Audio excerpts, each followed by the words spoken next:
Pada video ini, kita akan bahas satu topik dengan judul Saham hebat ini dulu dipuja, sekarang ditinggalkan.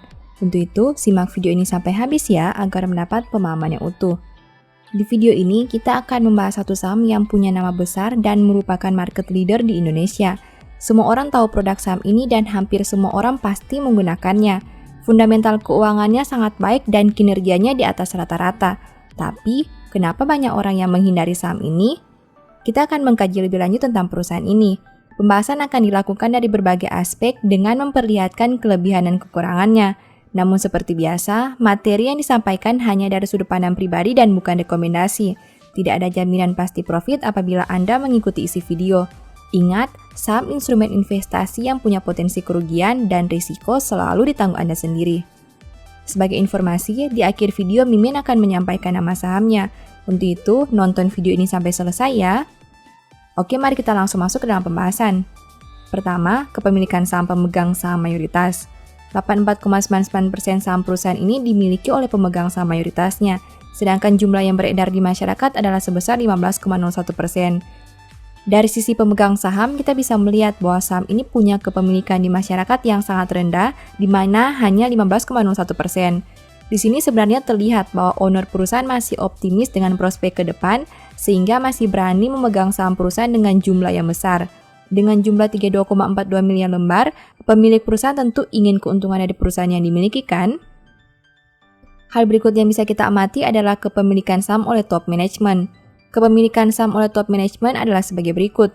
Hanya ada 2 direktur yang punya kepemilikan saham perusahaan dengan jumlah yang sangat kecil. Meski owner punya kepemilikan yang besar, namun top manajemen perusahaan ini hanya punya sedikit saham perusahaan. Kita bisa melihat dari seluruh top manajemen yang ada, hanya ada 2 direktur saja yang punya saham perusahaan. Itu pun dengan porsi yang sangat kecil, hanya 6.200 dan 2.300 lembar saja. Kedua, kinerja neraca keuangan. Poin berikutnya yang bisa kita lihat dari perusahaan ini adalah dari aspek neracanya. Berikut ini rangkuman kinerja neraca perusahaan untuk tahun 2017 sampai 2020. Total aset perusahaan mengalami kenaikan sekitar 8,57% dalam 4 tahun dari yang awalnya berada di angka 18,91 triliun menjadi 20,53 triliun di tahun 2020.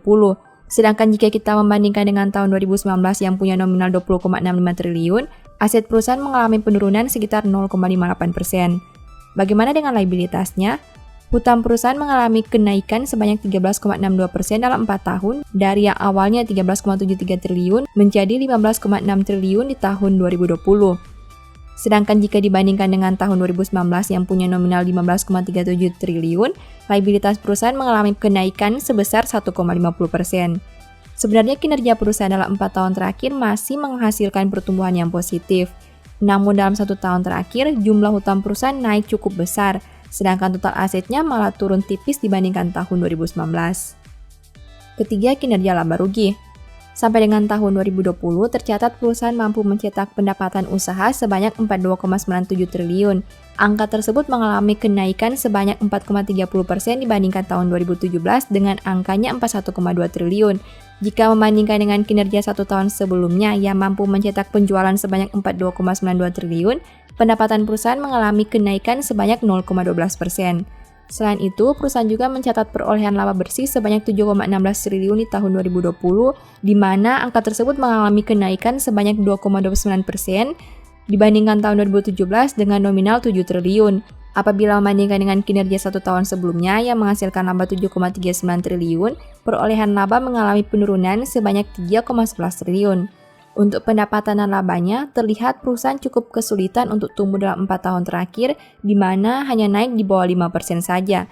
Di tahun 2020, labanya malah turun 3,11%, padahal image perusahaan ini sebagai perusahaan anti-resesi, yang mana setiap produknya selalu dibutuhkan. Apakah ini yang menyebabkan sentimen negatif bagi saham perusahaan karena kinerjanya tidak sesuai harapan? Keempat, dividen yield. Dividen terakhir yang dibagi perusahaan adalah sebesar 194 pada tanggal 4 Agustus dan 30 November 2020. Dengan menggunakan harga saham 5.450, dividen yield yang diberikan sekitar 3,56%. Perusahaan ini rutin membagi dividen sekitar 2 kali dalam 1 tahun dan konsisten membaginya dalam beberapa tahun terakhir. Yield yang ditawarkan saat ini juga cukup baik dengan angka 3,56% apabila menjumlahkan 2 kali pembagian dividennya. Namun di tahun 2021 perusahaan belum mengumumkan pembagian dividen sehingga belum bisa dibahas lebih lanjut. Kelima, harga saham. Harga saham perusahaan di awal tahun 2017 adalah sebesar 7.800. Apabila membandingkan dengan harga saham 5.450 saat video ini dibuat, berarti terjadi penurunan sekitar 30,13%. Dalam 4 tahun terakhir, harga perusahaan ini sudah naik 30,13%. Angka yang cukup besar bagi perusahaan yang dikenal sebagai perusahaan sepanjang masa, bukan? Apalagi perusahaan ini sering dikatakan sebagai salah satu perusahaan yang cocok bagi pemula karena produknya ada di mana-mana. Itulah alasan kenapa kita harus analisa lebih lanjut dan jangan hanya dengan kata orang saja dalam membeli saham. Keenam, punya peluang multi-bagger. Dengan menggunakan harga saham 5.450, PR saham ini berada di angka 30,61 kali dengan PBV 31,69 kali. Artinya saham ini dijual dengan harga yang berada di atas book value-nya. Saat video ini dibuat, book value perusahaan berada di angka Rp172. Apabila harga saham naik 1 kali lipat menjadi 10.900, berarti valuasi PBV saham ini berada di angka 63,37 kali. Mungkin saja ini yang menyebabkan harga sahamnya terus turun dalam beberapa waktu terakhir. Valuasi saham ini sudah sangat mahal jika dilihat dari kinerja terupdate-nya. Meski laporan keuangannya di atas rata-rata, rasanya masih berat untuk membeli saham dengan valuasi seperti ini. Artinya, sangat sulit bagi perusahaan untuk memberikan multi-bagger dari kenaikan harga saham. Setelah melihat beberapa aspek tadi, apakah Anda sudah mengetahui nama saham yang dimaksud? Sebenarnya Mimin sedang membahas saham UNVR atau Unilever Indonesia. Perusahaan ini listing sejak 11 Januari 1982 dan bergerak di sektor household product. Apakah Anda tertarik untuk menganalisa lebih lanjut saham ini? Ingat, informasi yang disampaikan pada video ini bukanlah rekomendasi atau ajakan membeli saham ini ya. Mimin hanya membagikan analisa sederhana dari satu saham, namun keputusan jual beli tetap berada di tangan Anda sendiri. Di akhir video, saya mau menyampaikan bahwa Baca Saham mempunyai 2 e-book saham yang mungkin saja bisa berguna bagi kamu. Pertama ada Stock Market, di mana berisi panduan bagaimana menganalisa fundamental dan laporan keuangan perusahaan dengan akurat, menentukan harga beli dan jual yang tepat, serta mengatur money management dalam membeli saham. Kedua, Analysis Report, di mana merupakan e-book 3 bulanan yang ditulis berdasarkan laporan keuangan perusahaan yang terupdate, memuat berbagai informasi mendetail mengenai fundamental dan kinerja perusahaan, baik itu informasi umum, anak usaha, manajemen, sekilas perusahaan, beda laporan keuangan, analisa neraca dan laba rugi, dan sampai penentuan harga beli dan jual yang ideal. Singkatnya, stock market merupakan cara bagaimana menganalisa, dan analysis report merupakan hasil analisa yang sudah Mimin lakukan.